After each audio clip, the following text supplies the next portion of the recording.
How was that for you, being back on stage? Fantastic. It's all a great release. I mean, as long as we're all taking care of each other, which is the main thing, you know. But within those limits, to be back out amongst tens of thousands of people is exactly what the music business is about. For me, at the age of 57, if I can still sing, then I'm still going to be doing this. So, and everybody's really makes such an effort in terms of their costumes, and some people are fantastic, and some people really shouldn't try to dress like Freddie Mercury. Some people should quit that. But apart from that, it's just the exuberance of it all is just great. So if you had to come dressed as somebody from the 80s, who would you come dressed as? Pat Kane from Hue and Cry, because he wore 3-button Italian suits and wore silk ties, and I'm going to actually try and get back to that. I've just realised that I can wear all the gear that I was wearing in the 80s with shoulder pads that you can land helicopters on. Next time then. I should take advantage of that, it's true. It's been a really, really tough time, obviously. Having live music again is just incredible, and I think it made us realise, lockdown, what music meant to us. Yeah, totally. I mean, it's interesting because we tried to do online gigs. We did 3 online gigs, and we're going to bring that out as an album at Christmas because they were brilliant gigs, but they were weird gigs because you know you're sort of saying you end a song, you've given your song your all, and then it's chirping crickets and tumbleweed at the end of it because you're just on your own in the studio. Yeah. So it was very much worth a try, but you can't beat. And this is a community. This isn't just a kind of gig. These are people coming along, meeting new people, committing to their past. You know, the 80s were an optimistic time. They were a troubling time as well. So we did Labour of Love, which is about that kind of political stuff. And here we are back again. You know, sort of balancing joy and disaster each side. You know, so you know it's profound. I mean, I enjoy these things because it's actually. I'm now opening my eyes on stage, whereas when I was at 25 I was shutting my eyes, incredibly intense, and I just wanted to just let me go on with my thing.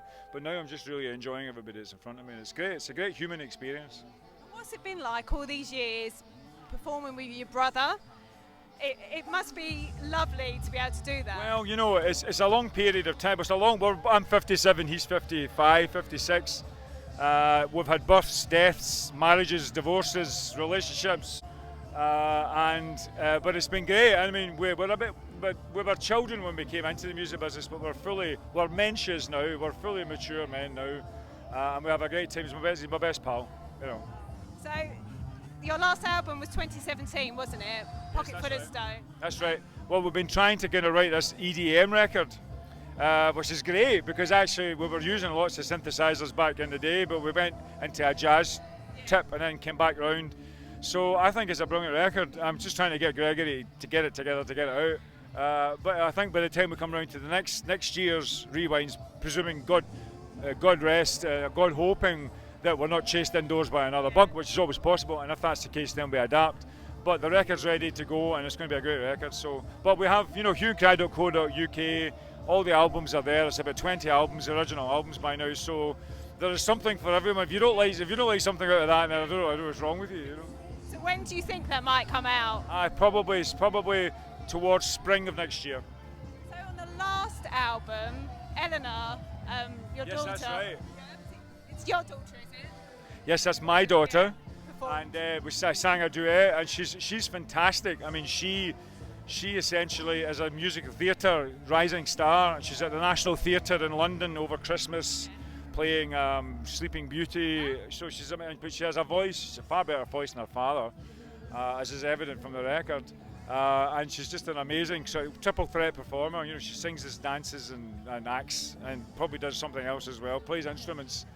So they're all very talented. This generation of young musicians that she's in, and they get gigs from everywhere. They get gigs from education. They get gigs from pantomime. They get gigs from serious theatre. So I'm watching them all as they face the rest of the 21st century, and I'm really impressed with them. I think they're really resourceful and resilient kids this generation, you know, and I'd like to give them a world that would help them get on, you know, rather than something that they feel as if they've got, but their spirit is great. And they've got lots of new equipment and apps and online things that can help a lot more. Completely. I mean, much, you would say, much more than we had, but the point is I think they're making more beautiful art. I mean, I think they're better singers, they're better writers, and I think they've got a lot to write about and talk about. So, exciting times to come then. I think so. I think very exciting. And I'm happy to mentor. I'm happy to support. You know, but you know, creativity is is the most human thing. You know, and if we can sort out all the other stuff, we can make life secure for a whole load of people at a whole load of levels, systemic levels, institutional levels, economic levels.